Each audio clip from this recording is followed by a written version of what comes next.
Hello dear students, आज हम पढ़ेंगे क्लास 12 का एक और topic radioactive decay law. Radioactive decay law को पढ़ते हैं। रेडियो एक्टिव डीके लॉ की आज हम डेरिवेशन के बारे में पढ़ेंगे कि रेडियो एक्टिव डीके लॉ की डेरिवेशन कैसे होती है। रेट ऑफ डीके ये हमारे पास बराबर होता है number of nuclei decay divided by time के, यानी रेट ऑफ डीके ये हमारे पास बराबर होता है number of nuclei decay per unit time. Rate of decay को हम मैथमेटिकली इस तरह रिप्रेजेंट करते हैं d N divided by D t. D N divided by D T ये रिप्रेजेंट करता है रेट ऑफ डीके को। D N divided by D t represent rate of decay. यहाँ पर d N divided by D t के साथ negative sign आया हुआ है। हम इस नेगेटिव साइन के बारे में पढ़ेंगे कि ये नेगेटिव साइन यहाँ पर क्या शो करती है। रेडियो एक्टिव डीके लॉ का स्टेटमेंट ये है कि rate of decay is directly proportional to number of nuclei in a sample, यानी अगर हमारे पास लार्ज नंबर ऑफ न्यूक्लियाई है, लार्ज नंबर ऑफ न्यूक्लियाई के लिए रेट ऑफ डीके जो है ये डायरेक्ट प्रोपोर्शनल होता है number of nuclei in a sample को। एन जो है ये रिप्रेजेंट करता है number of nuclei in a sample, और D N divided by D T जो है ये रिप्रेजेंट करता है रेट ऑफ डीके को। So mathematically rate of decay हमारे पास डायरेक्ट प्रोपोर्शनल होता है number of nuclei in a sample को। So D N divided by D T is directly proportional to number of nuclei in a sample. यहाँ पर negative sign जो है ये शो करता है नंबर ऑफ न्यूक्लियाई जो है ये डिक्रीज होते हैं। So negative sign shows that number of nuclei decreases. चूँकि डीके होता है, डीके के दौरान नंबर ऑफ न्यूक्लियाई जो है ये डिक्रीज होते हैं। सो यहाँ पर नेगेटिव साइन जो है ये शो करता है नंबर ऑफ न्यूक्लियाई डिक्रीज को। अब अगर हम इस साइन ऑफ प्रोपोर्शनलिटी को हटा दें और इक्वल और कांस्टेंट को हम पुट कर दें तो हमारे पास minus D N divided by D T ये बराबर हो जाएगा लेमडा एन के। या हम इस इक्वेशन को इस तरह भी लिख सकते हैं कि d N divided by D T हमारे पास बराबर हो जाएगा माइनस लेमडा एन के। यहाँ पर लेमडा जो है इसे कहते हैं डीके कांस्टेंट। डीके को हम डिसइंटीग्रेशन भी कहते हैं। सो लेमडा को डिसइंटीग्रेशन कांस्टेंट भी कहते हैं। So D N divided by D T हमारे पास बराबर हो जाएगा माइनस लेमडा एन के। अब लेमडा जो है ये डिपेंड करता है choice of elements and isotopes पर। इसका मतलब ये है कि आप कौन से किस्म के आइसोटोप्स को चूज़ करते हैं या कौन से किस्म के एलिमेंट्स को चूज़ करते हैं। So lambda depends upon the choice of elements and isotopes. N जो है ये रिप्रेजेंट करता है नंबर ऑफ न्यूक्लियाई अनडीकेड को, यानी यहाँ पर ये एन जो है ये रिप्रेजेंट करता है नंबर ऑफ न्यूक्लियाई अनडीकेड को। D N divided by D T हमारे पास बराबर होता है माइनस लेमडा एन के।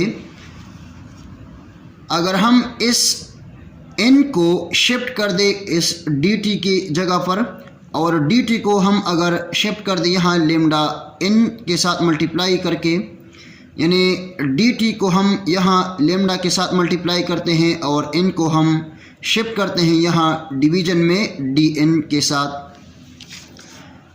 सो D N divide by D T is equal to minus lambda D T आ जाएगा।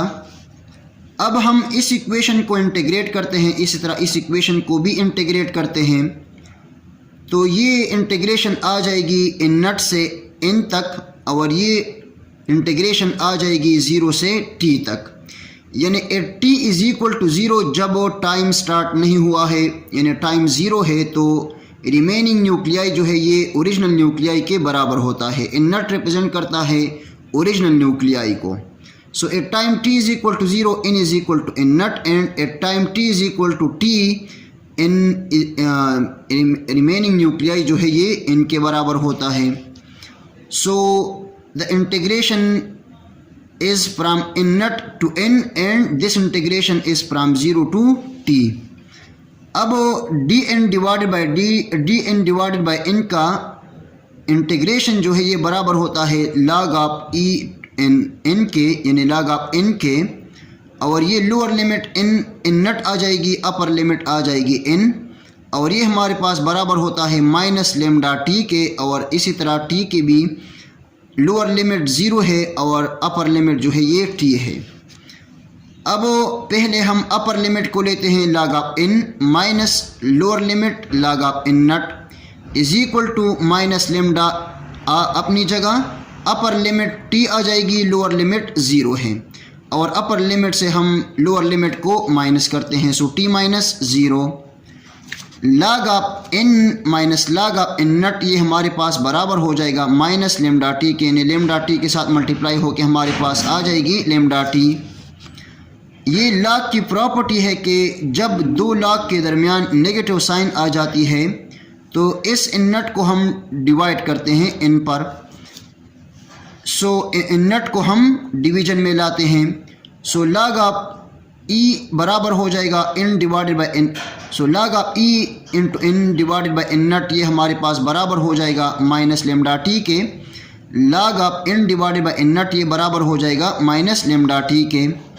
अब अगर हम इस इक्वेशन का एक्सपोनेंशियल ले लें, सो n डिवाइडेड बाई n नट, यानी log जो है ये एक्सपोनेंशियल के साथ कैंसिल हो जाएगा, और n डिवाइडेड बाई n नट ये बराबर हो जाएगा e की पावर माइनस लेमडा टी के, यानी यहाँ पर हमने एक्सपोनेंशियल लिया जो कि n divided by n naught log, यानी log जो है ये एक्सपोनेंशियल के साथ कैंसिल हुआ, सो n डिवाइडेड बाई n नट आ जाएगा, और यहाँ पर हमने एक्सपोनेंशियल लिया जो कि हमारे पास बराबर हुआ e की पावर माइनस लेमडा टी।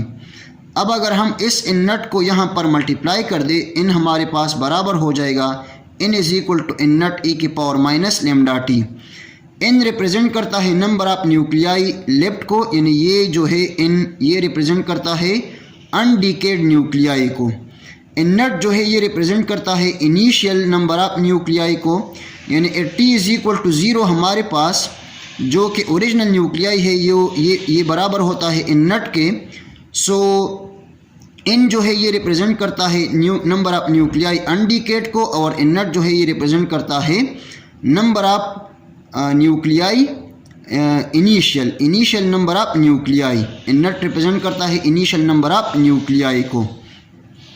ये हमारे पास आ जाती है रेडियो एक्टिव डीके लॉ की मैथमेटिकल फॉर्म, ये रेडियो एक्टिव डीके लॉ का मैथमेटिकल फॉर्म है, यानी अगर टाइम हमारे पास ज़ीरो के बराबर है, n is equal to n naught e की पावर माइनस लेमडा टी, इस इक्वेशन में हम t को ज़ीरो पुट करते हैं, n is equal to n naught e की पावर लेमडा ज़ीरो के साथ मल्टीप्लाई होकर e की पावर ज़ीरो आ जाएगी, e की पावर ज़ीरो हमारे पास 1 के बराबर है, n is equal to n नट 1 के साथ मल्टीप्लाई होकर हमारे पास आ जाएगी इन नट, यानी अगर टाइम ज़ीरो है तो रिमेनिंग न्यूक्लियाई जो है ये बराबर होते हैं नंबर ऑफ न्यूक्लियाई इनिशियल के, यानी अभी तक डीके स्टार्ट नहीं हुआ है, so no decay, there is no DK.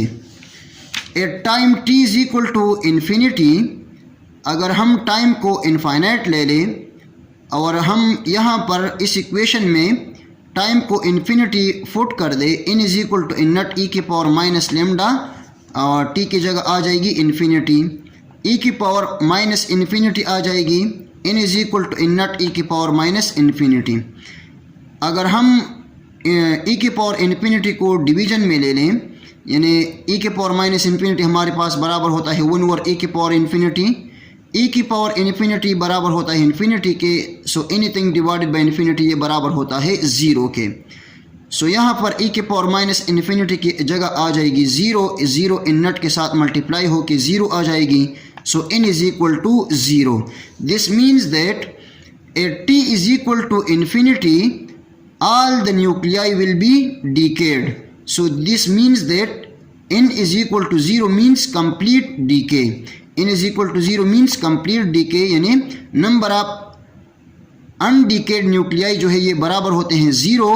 So this means that the sample is completely decayed. So ये था हमारे पास radioactive decay law. Radioactive decay law को सोडेज या रदरफोर्ड ला भी कहते हैं, क्योंकि रदरफोर्ड और सोडे ने इसको ऑब्ज़र्व किया था। सो इसे हम रदरफोर्ड और सोडेज ला भी कहते हैं। Thank you very much and all the very best of luck.